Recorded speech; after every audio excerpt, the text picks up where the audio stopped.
Hi there. So today I'm going to be talking about how I approach coloring my one-shot comic or similar works.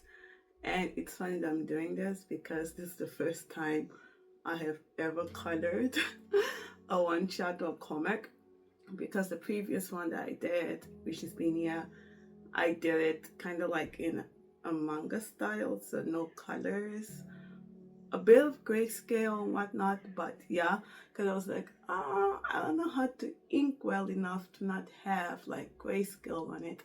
So I kind of didn't use colors, but this time I'm like, since I'm doing the one shots to experiment with how I want to do comics in the future, might as well try colors now. So this is gonna be the eighth video in a series about how I approach creating a one-shot comic, and I'm gonna be using my ongoing project as the one that I've already published. So the one ongoing at the moment of recording this video is Daisy's Rescue. And if my best friend is watching this, yes, I used your name.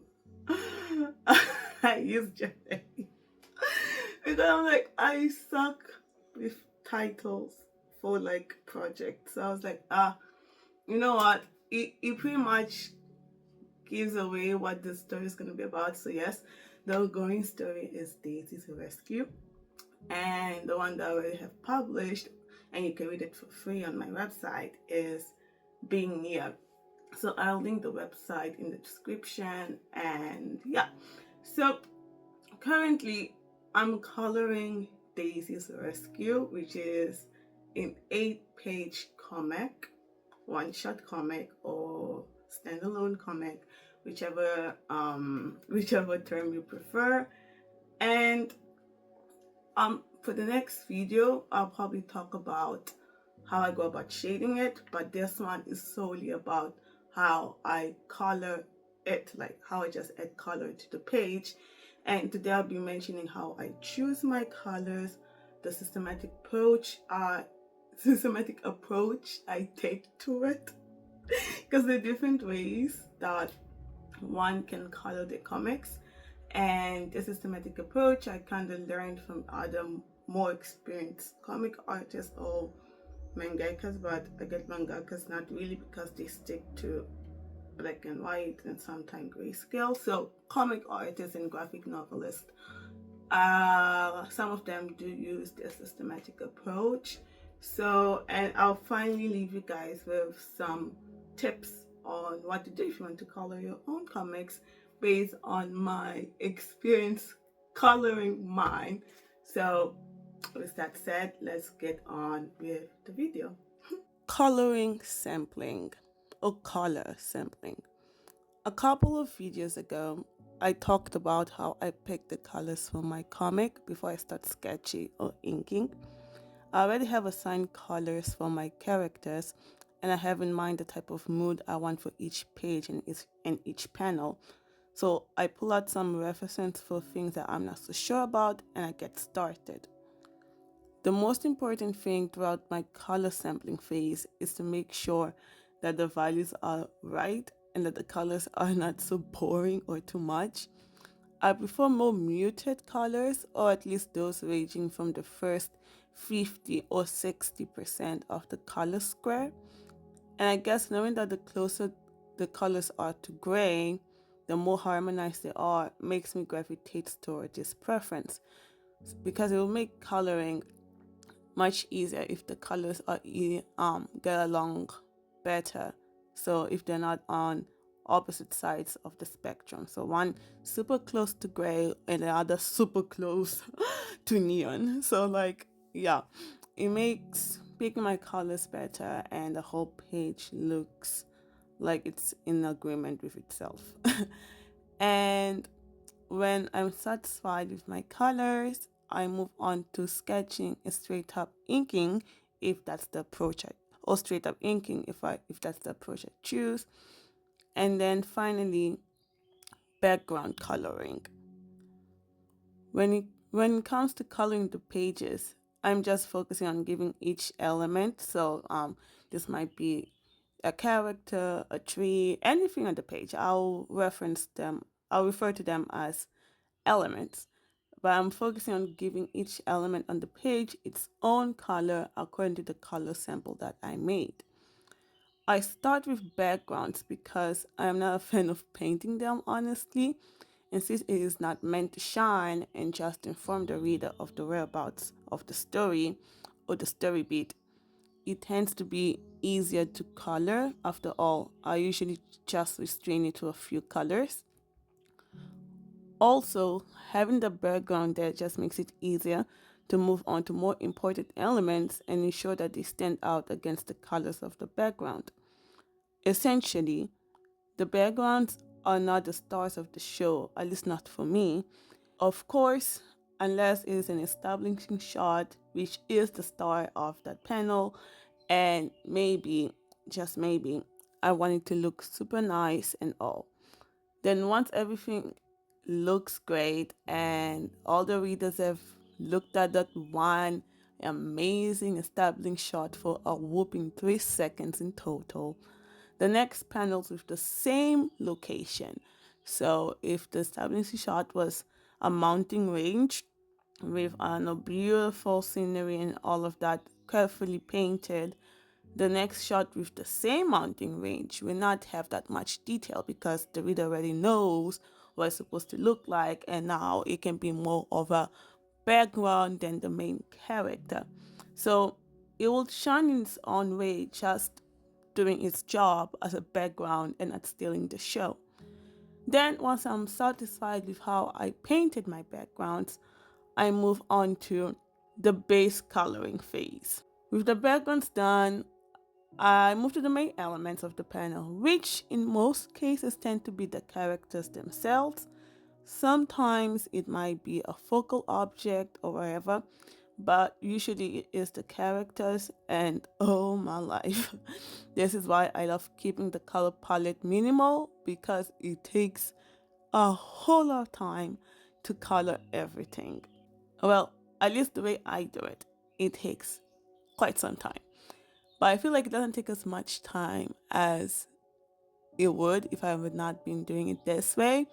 So this is the way I told you before that many experienced comic artists or graphic novelists use to color their own comics. And the concept is very simple.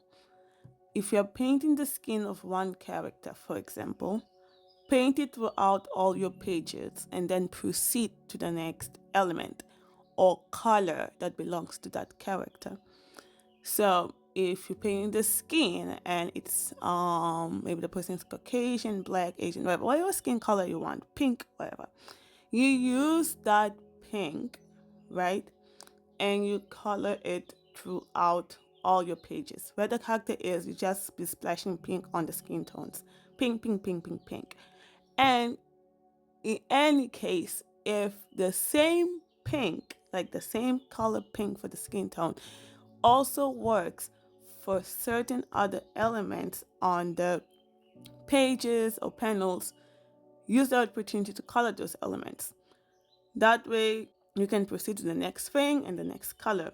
The thing is, it might sound like a lot and you have to be jumping between pages all the time, but finishing a whole page, like painting it with all the colors that belong to that page, might feel nice, and there might be a sense of pride in seeing a whole page colored and looking nice. But rather quickly, the sense of dread will follow when you flip to the next one and all you have is your background. You finish one page. You picked so many colors for that page. One page alone might have like 10 plus colors depending on the palette you choose. And you're happy with your first page, then you move on and you realize, oh, I have 8 plus pages to do this, and I have to pick the colors again and do everything again. Imagine you have to pick all your colors again, one by one, and repeat the whole process. That doesn't sound fun. So at least the way I do it, and that way that others also do it, if you just stick to one color and you cover all pages that color needs to be covered, you get rid of colors as you go. So if you need pink for 15 elements on your pages, you do all the pinks, then you're done with pink. So you're now remaining with, I don't know, 6 colors. And you proceed so systematically. And I mean, you won't be having to pick different colors for all pages at the same time. So I think that makes things so much better. And now with the base colors done, I proceed to shading and harmonizing the pages, so making sure they all kind of look like they are fitting in the same story beat. But that is a topic for the next video. For now, let's talk about the last remarks about the topic.